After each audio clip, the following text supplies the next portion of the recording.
Welcome to another edition of Final Countdown. This is week 13, day 2, part 2. Right. So we are dealing with the structured essays. Let's get back to work. Right. Have a look.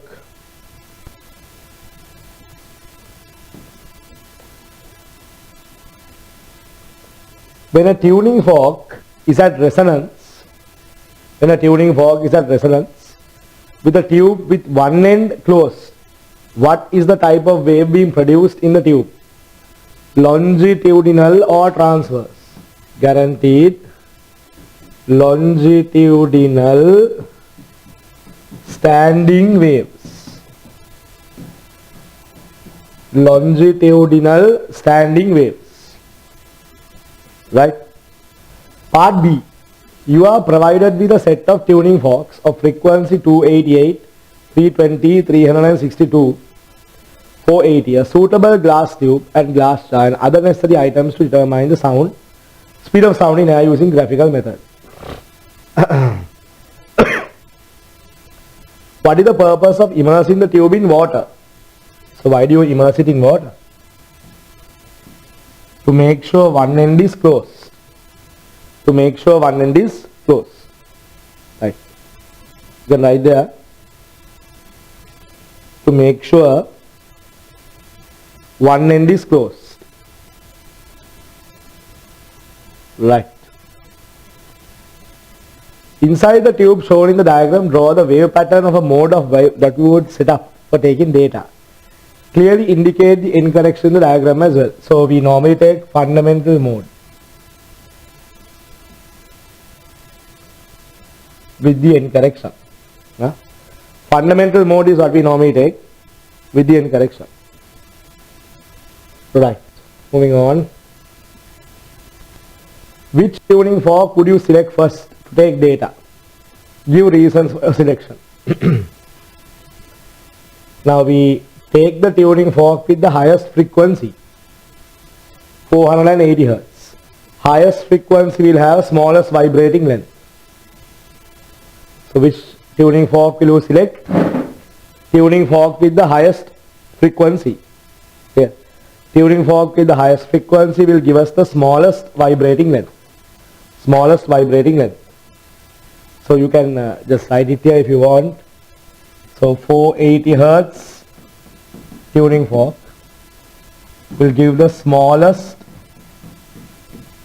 vibrating length. Okay. Smallest vibrating length. Right. Roman number 4. Calculate the minimum length of the glass tube required to take a data set of a given tuning fork. Take the value of U in air as 345.6. So V is equal to F lambda. Also lambda divided by 4 is equal to L. Lambda is equal to 4L. Substitute there. V is equal to F times 4L. V equal F times 4L. So minimum length means highest frequency. So 345.6. Frequency 480. 4 times L. 345.6 divided by 480 times 4. 480 times 4. Okay. So here 345.6 simplified. They are asking you minimum length of the glass tube. So that means how long the glass tube should be. For that we will take the highest frequency. For that we will take the lowest frequency. So here lowest frequency minimum length. So 288 Hz. So they want how long the tube is. How long means lowest frequency will give the largest vibrating length. 288. It's not the minimum vibrating length, how long the tube is. So here we can put 288. 288. Simplify this. You can get the required length. There.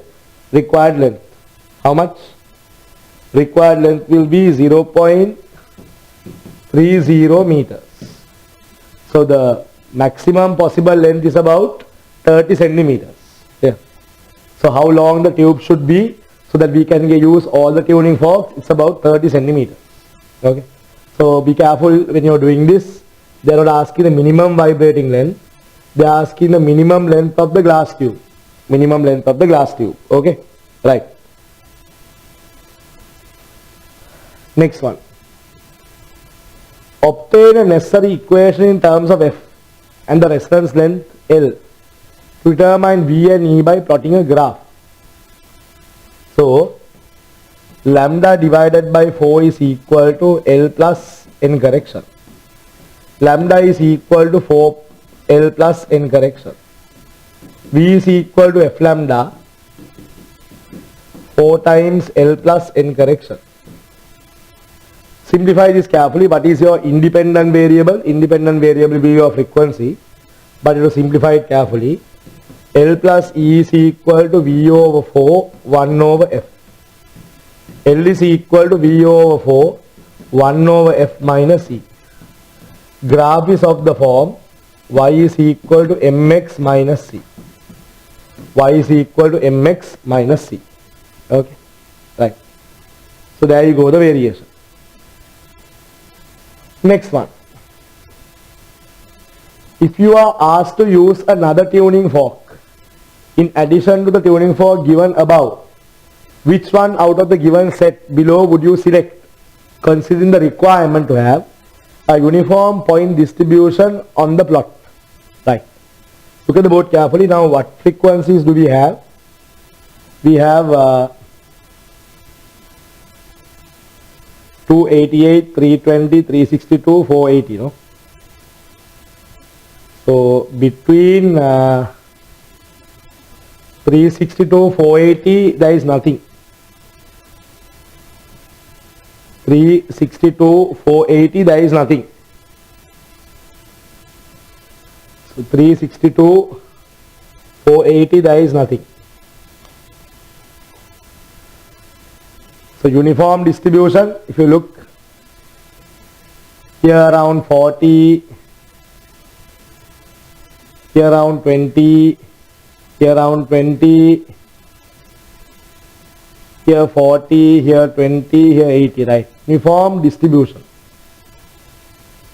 So 262.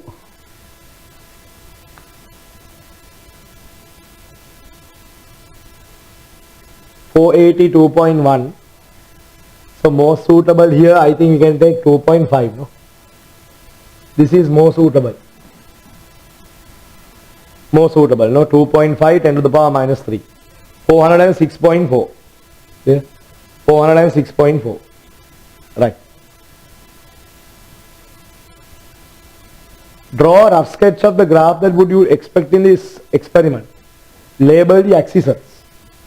So you know the graph, sorry, y equal mx minus c.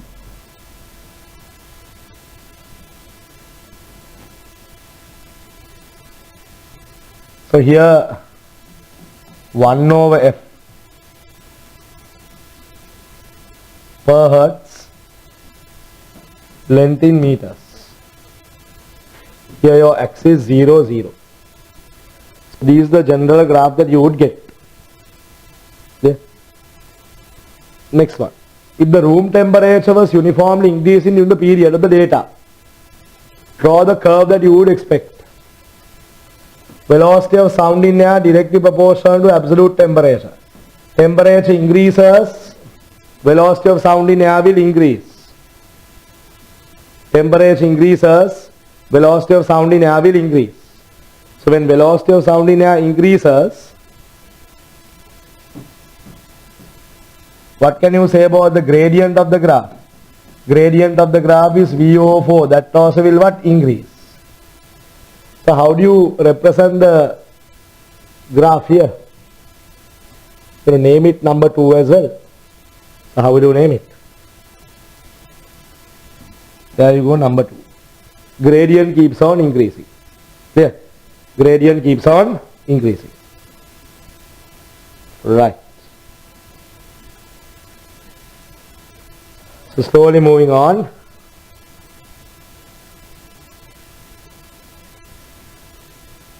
Right. Essay question based on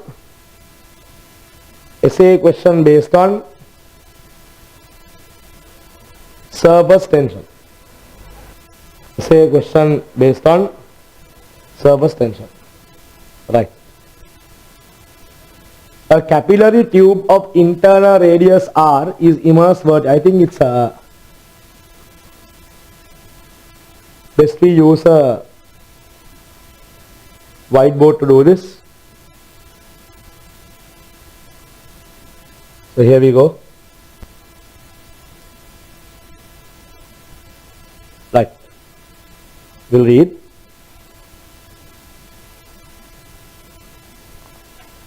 So what are they asking you?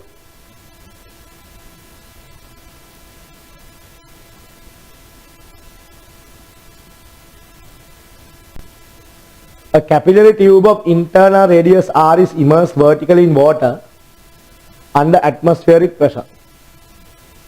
Show that the value of the capillary rise is given by 2T rho rg, where T is the surface tension. Take the angle of contact between the water and the material as 0. Right.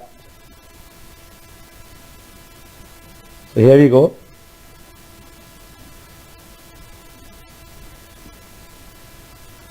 Capillary rise.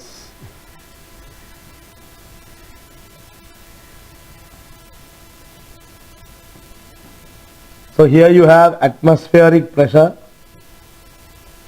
pressure at A, pressure at B, pressure at C. Here we can say PATM minus PA is equal to 2T over radius of bubble equal radius of tube. That's simple R.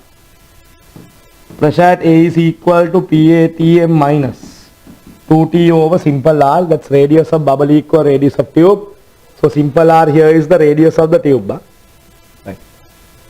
So pressure at A plus H rho G is equal to pressure at B.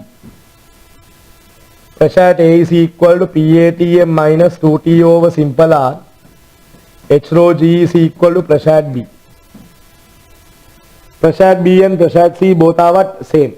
Clear? Both are same. So pressure at B equals pressure at A, both are pressure at C both are same level. So PATM minus 2T over simple R plus H rho G is equal to atmospheric pressure. PATM will cancel off. You have H rho G is equal to 2T over R. H is equal to 2T over R rho G. There you go. You have found. Right. Moving on. In plants, water ascends through capillaries known as xylem tubes. So this is a biology question connected to physics. When answering parts B Roman 1 and Roman 2, consider xylem tube. Now xylem tube is how I think biostudents learn this in transportation. Transportation under botany. Both ends are open to the atmosphere. Both ends are open to the atmosphere, right? Roman 1. Calculate the height to which water rises in such capillary tubes of radius 100 picometers. 100 picometers. Both ends are open. So now you know a relationship for capillary rise. Since you know a relationship for capillary rise, you can directly substitute there and get the basic relationship. So what I'll do is we can do it here itself. We can do it here itself. B Roman 1. H equals, directly we can substitute. 2 times surface tension. Surface tension value is how much? 7.2 10 to the power minus 2.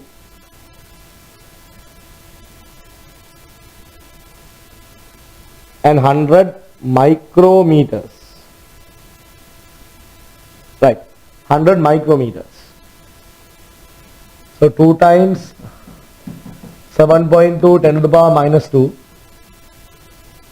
100 micrometers, density of water into G.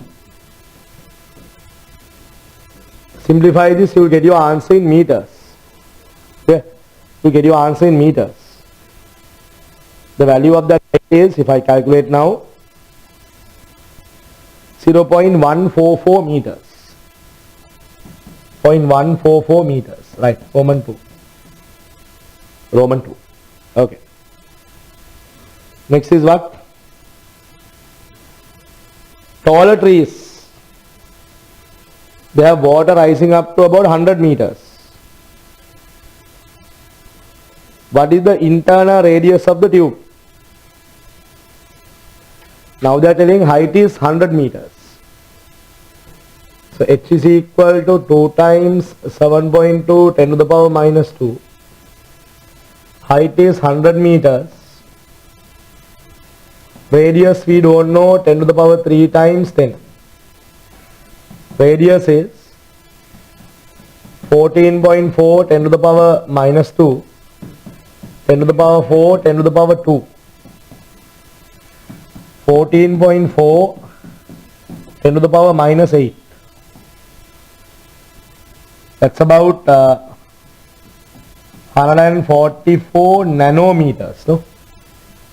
Radius is about 144 nanometers. Yes, 144 nanometers. Okay. Right. So those two I have found. Huh? Those two we have found. However, scientists have never found such small capillary tubes. That means 144 nanometers. Those kind of tubes are not found. Therefore, capillary action cannot be solely responsible for water getting on top of the tall trees. Nice question. So, only capillary rise to travel 100 meters. There is a tree called the baobab tree. Baobab tree. These are in the Amazon forest and all. These trees take a generation to grow. Sometimes if you plant a tree now, once you are dead only that tree will reach a certain height. The baobab tree. Some of these trees are 300 years old, 400 years old. They have seen so many generations come and go.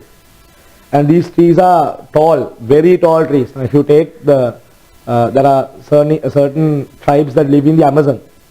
They are honey tappers. They climb these trees very top, to the top, and then bring the honey down from bees. Is it clear? So now they are telling here, capillary rise cannot be solely responsible for the rise of what? Liquid 100 meters. Because they have never experienced or never seen xylem tubes which are around 144 nanometer. Okay, right. A standard to explain how water ascends from leaves, scientists use a concept known as water pressure or water potential per unit volume. At standard temperature and pressure, pure water is given water pressure of 0.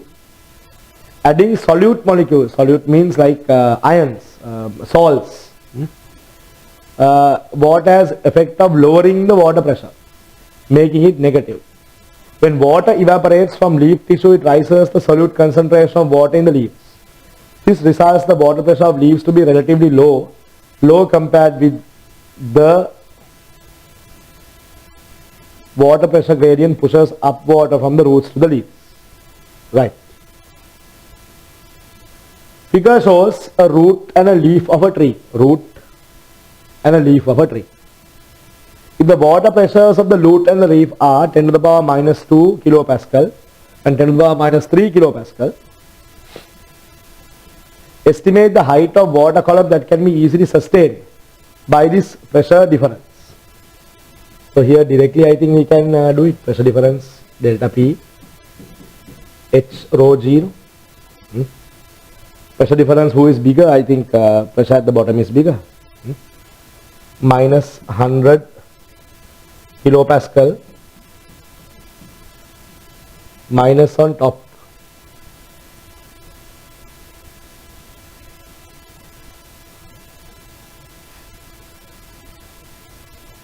minus 1000 kilopascal.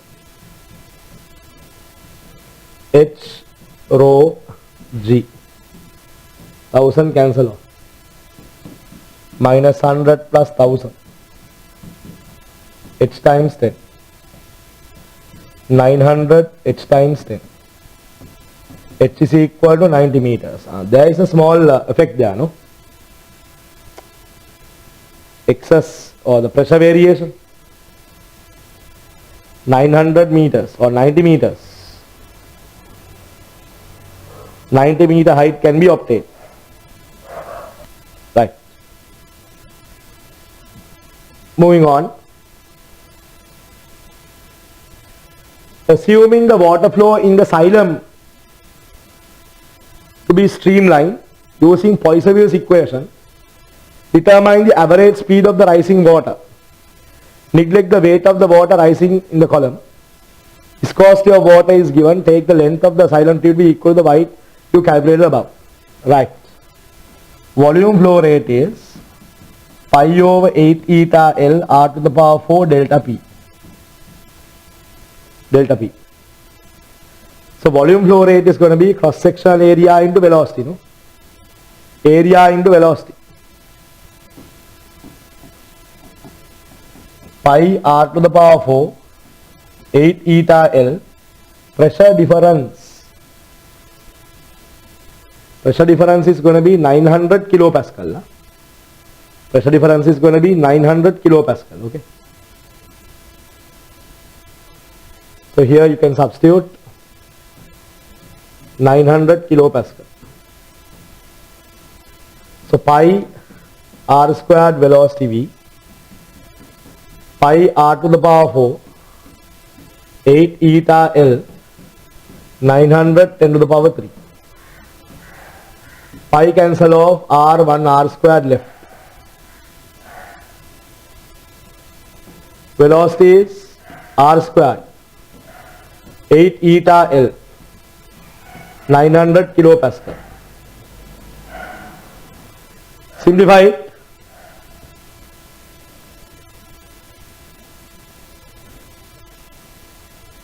Simplify it. Radius is 100 micrometers, I think they are given. 100 micrometers. 100 micrometers. 900 kilopascal. 8 10 to the power minus 3 pascal second. Length is going to be 90 meters. Simplify this carefully. 10 there. 10 to the power minus 4, 10 to the power minus 8. 10 to the power 4. 10 to the power 3 divided by 8. Simplify this. 0.18. 0.0125 meters per second. 0.0125 meters per second. In terms of centimeters, 1.25 centimeters per second. So keep in terms like this, 0.0125 meters per second. Calculate the power needed to raise this water column up to this xylem tube. Power, pressure difference, or work done over time. Who is doing work? Pressure difference into volume. Volume. Volume divided by time is volume flow rate. Volume flow rate. Pressure difference 900 kilopascal. Volume flow rate is area into velocity. pi r squared into velocity 0.0125. 900 10 to the power 3. What can you say for pi? Is it 22/7? Pi they have asked you to take as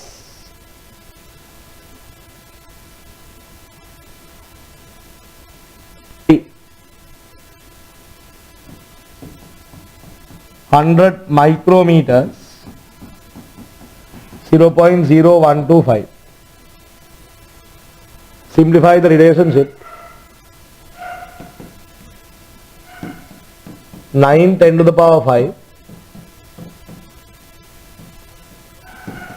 0.0125. 27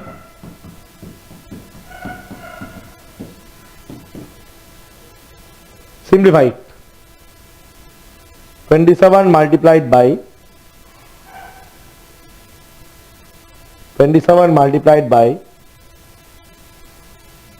0.3375.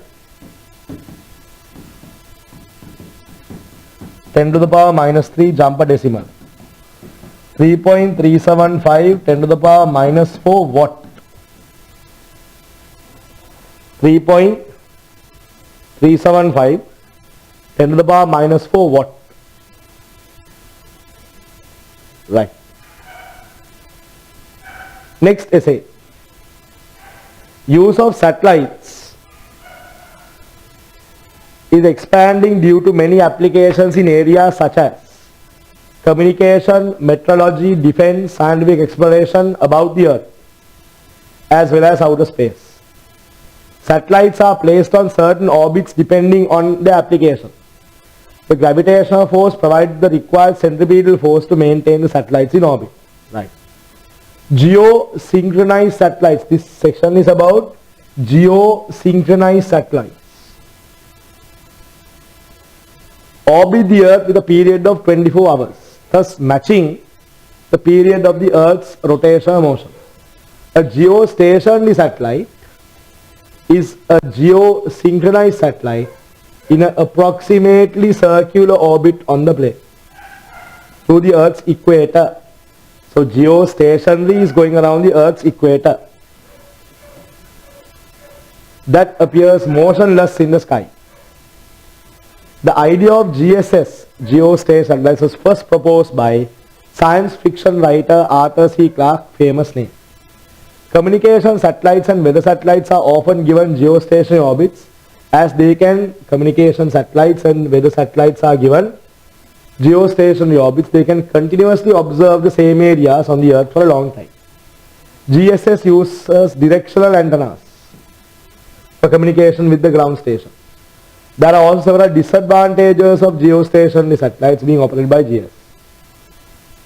The number of satellites that can be maintained without interfering is limited. An electromagnetic signal from the ground station travels at the speed of light. Due to great distance to the satellite, a significant time delay is introduced. Between the original signal emitted from a Earth station and the signal received by another station after traveling via satellite. So these can be important. Furthermore, due to greater height, the clarity of the pictures of the Earth taken by GSS are poor, especially at locations away from the Earth's equator. Another problem would be the damage caused by electromagnetic radiation from the sun. When GSS comes closer to the sun, especially when the sun passes through the equatorial plane on late March and late September. Right.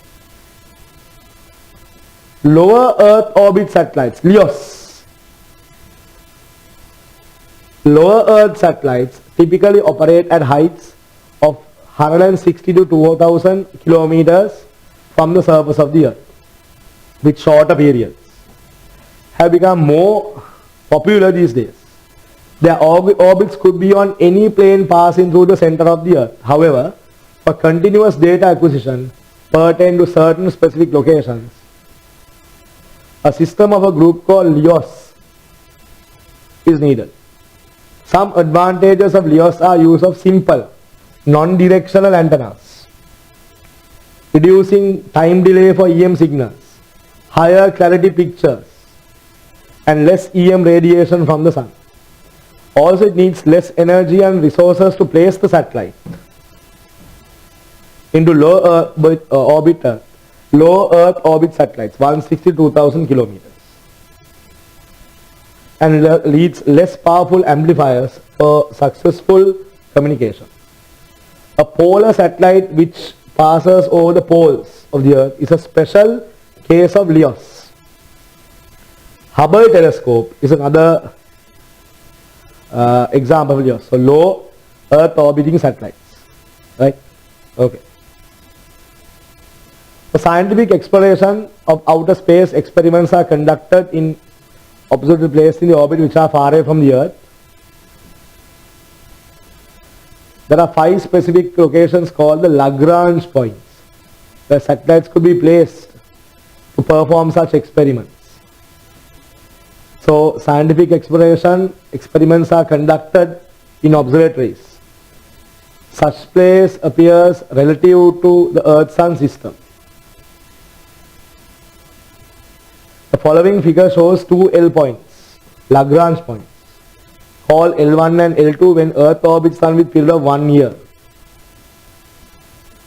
Satellites placed at L1 L2 also move with the Earth-Sun system, but relative locations of them remain same.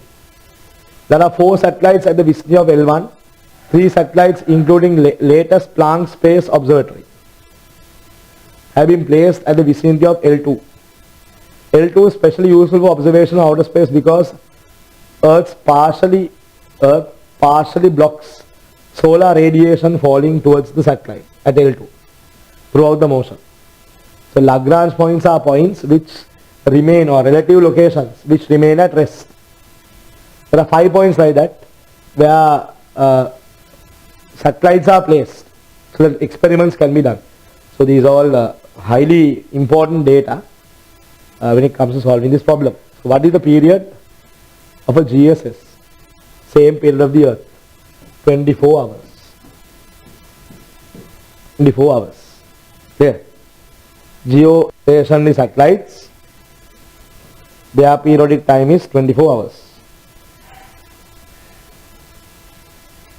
Draw a 3-dimensional diagram of the orbit of a GSS around the Earth's field indicating geometrical north, geometrical south. So here you go. Satellite is orbiting.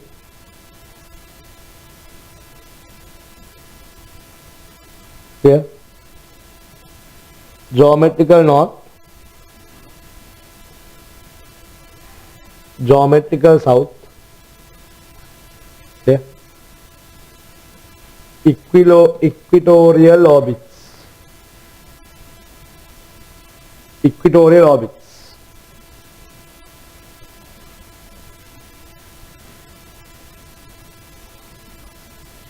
Latitude 0.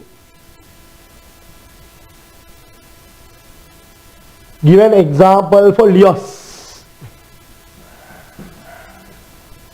Hubble Space Telescope. Hubble Space Telescope is there what? LEOs. There.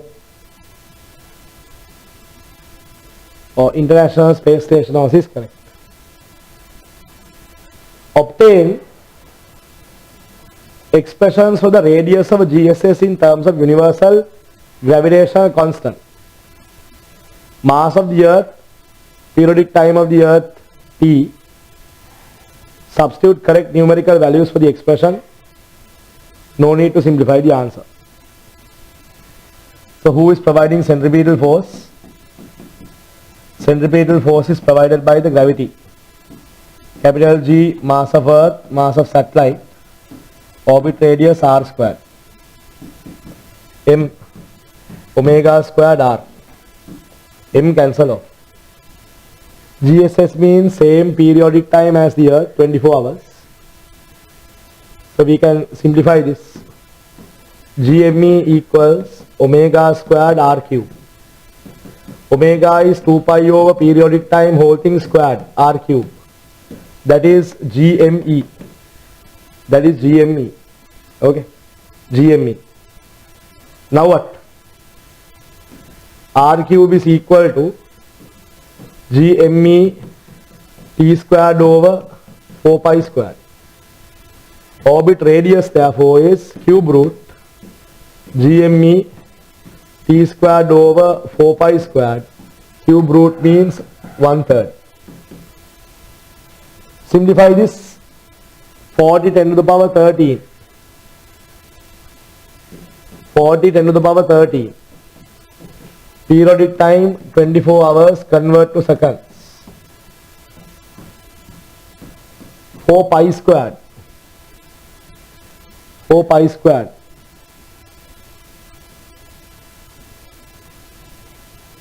They have not told anything. So you can use this as 22 divided by 7. There. 22 divided by 7 squared cube root. Orbit radius, so they are asking proper substitution. So there you go. Simplification no need. Right. Calculate the time delay of receiving an electromagnetic test signal emitted from a ground station to GSS located 36,000 kilometers above. Calculate the time delay in receiving an electromagnetic test signal. So time is equal to distance divided by speed. 36,000 kilometers convert to meters. 3 10 to the power 8. 12,000 10 to the power minus 5. 0.12 seconds. So time delay is 0.12 seconds for one signal to go.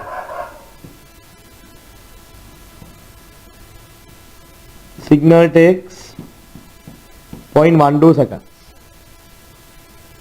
To receive this back, another 0.12 seconds. So after sending the delay is 0.24 seconds. Either way, Earth sending a message receiving or satellite sending a message and receiving, either way 0.24 seconds. 0.24 seconds. International Space Station orbiting around the Earth is in an orbit with a radius 6,700. ISS is LEOS. Calculate its periodic time. Calculate its periodic time. Is it a GSS or LEOS? So obvious, no, it's a LEOS. Give reasons for your answer.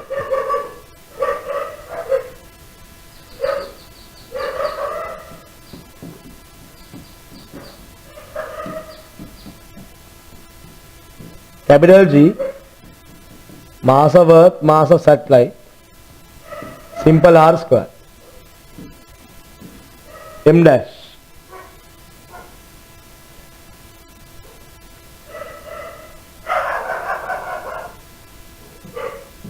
Omega squared R.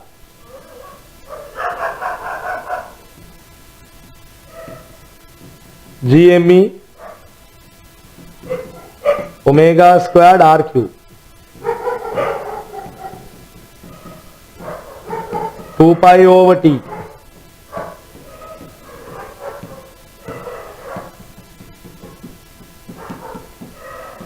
Four pi squared T squared R cube. T squared is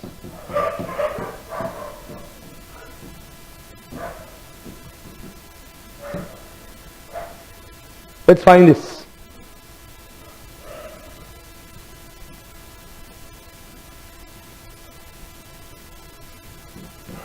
T squared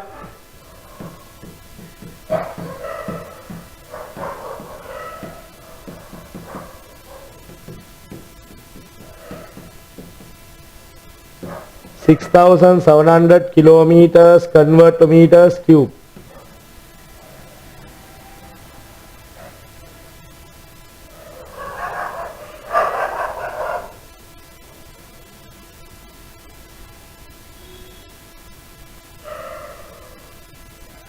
(40 10 to the power 30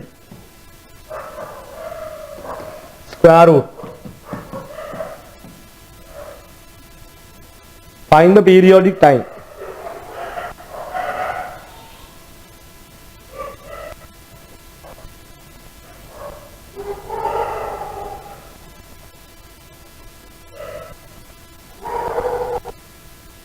Here you will simplify this carefully. 5,484 seconds.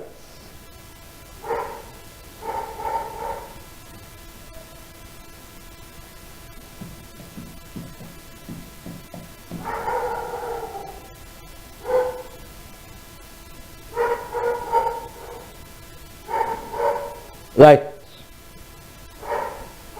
5,484 seconds.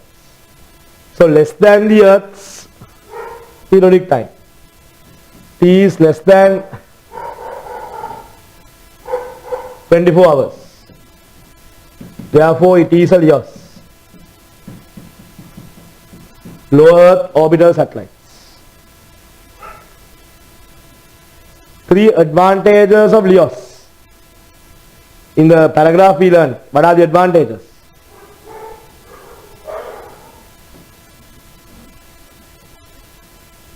Less exposure to sun's radiation. Sun's radiation. Next one. Less delay time in communication. Less delay time in communication. No need directional antennas. No need directional antennas. Yeah. No need directional antennas. Higher number of satellites. Higher number of satellites can be there. Right. What else? What else can you say? Why is the location L2 better for placing an outer space observatory? They are given less exposure to sun's electromagnetic radiation. Less exposure to sun's electromagnetic radiation. Right. Calculate the angular speed of Planck space observatory in units of radians per year. That per year. Now Planck's observatory is placed on the vicinity of L2. Earth partially blocks the solar radiation falling towards the satellite. Right. If you look at L2 location, L2 location is here. Here. L2 location is here, partially blocking the Earth's sun's radiation. So it's along this line. Along this line. Okay. Right.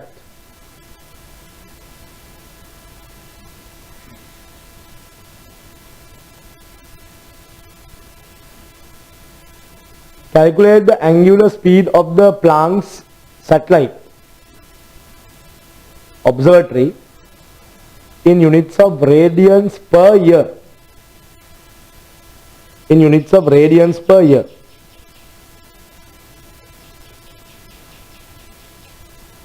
Right. Be careful now. Sun is here, Earth is here, satellite is here. Who is providing required centripetal force? What are the forces acting on the satellite? What are the forces acting on the satellite? Think carefully and answer. Gravitational force due to the Earth is acting. Gravitational force due to the Sun is acting. These radius are they have given you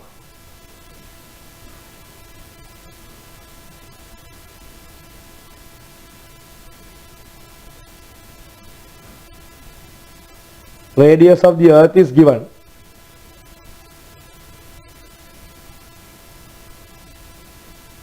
Right.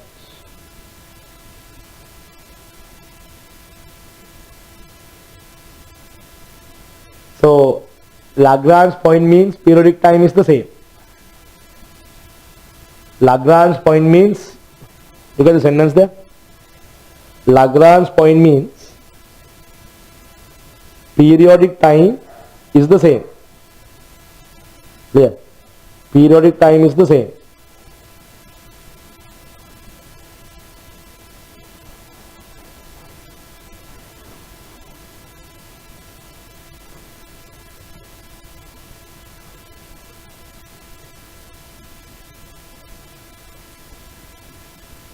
Okay.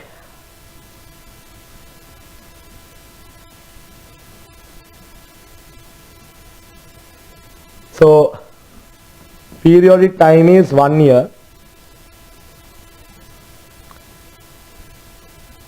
So radians per year.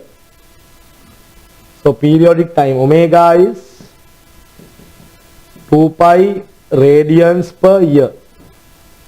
Why? Periodic time of the Earth around the Sun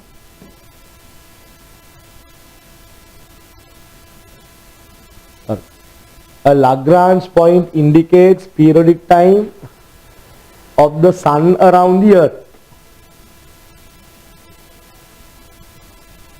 Periodic time of the Sun around the Earth. Yeah, when the Earth orbits the Sun with a period of 1 year. So periodic time of the Earth around the Sun. Periodic time the Earth around the Sun. 1 year.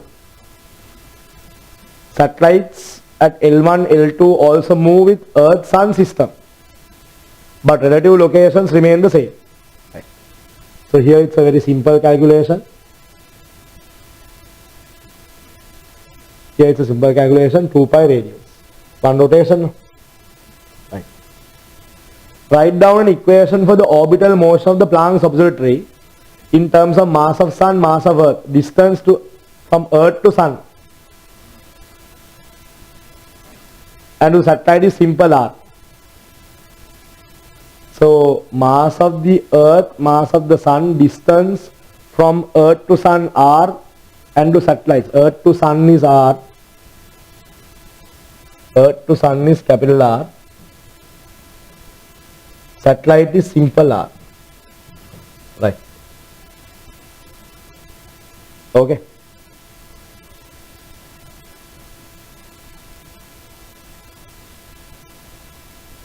Correct, no? So Lagrange system, it's rotating. Again I'll underline the keyword. Lagrange system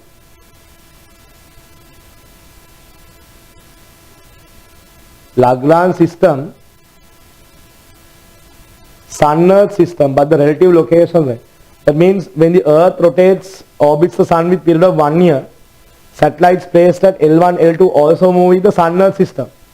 But the relative locations remain the same. Right. That is also orbiting around the sun. Let's write the equation. Centripetal force equal mass into centripetal acceleration. Mass I'll take as m dash. Forces acting, force satellite earth, force satellite sun.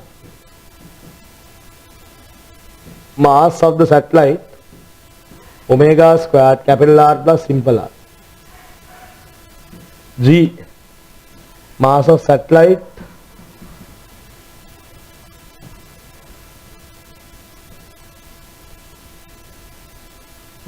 mass of earth, mass of satellite divided by simple r squared.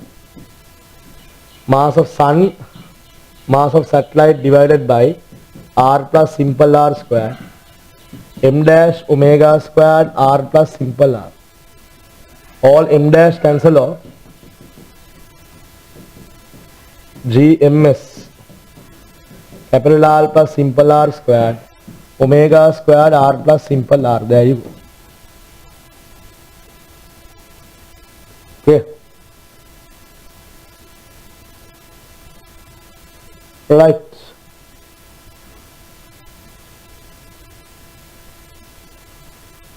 Periods of the satellites around an object in general should increase with the distance from the center of the object.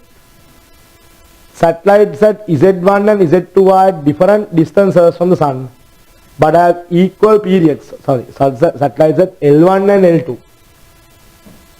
Here it should be L1. Lagrange. No? Explain the reason for this.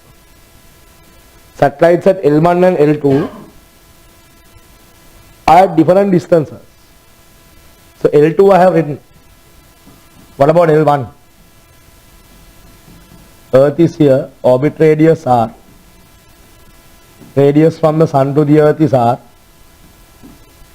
Satellite here has sun, earth. These are L1. Centripetal force, mass into centripetal acceleration to the center. Force by the sun minus force by the earth. M dash omega squared, same periodic time, r minus r. Force by the sun, G, mass of earth, mass of sun, mass of satellite over r minus simple r squared. R minus simple r squared. Minus G, mass of earth, m dash. Orbit radius there, simple r squared. M dash omega r minus simple r. All m dash cancel off. GMS r minus simple r squared. GME over r squared. Omega squared r minus r. Omega squared r minus r. So what can you say here? What can you say here? So L1 location I have written the equation. L2 location, earlier the equation is written. L2 location, earlier the equation is written. I hope to share that with you all.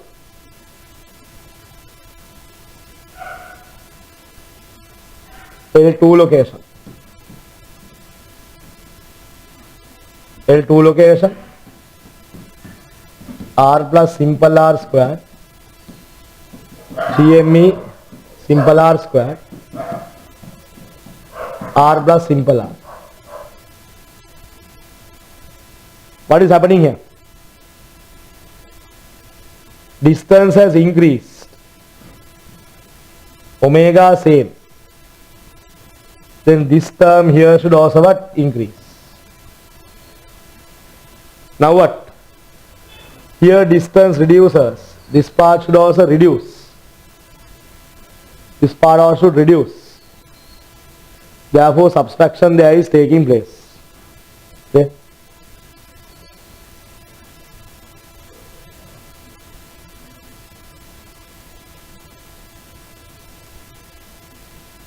So what's the main reason?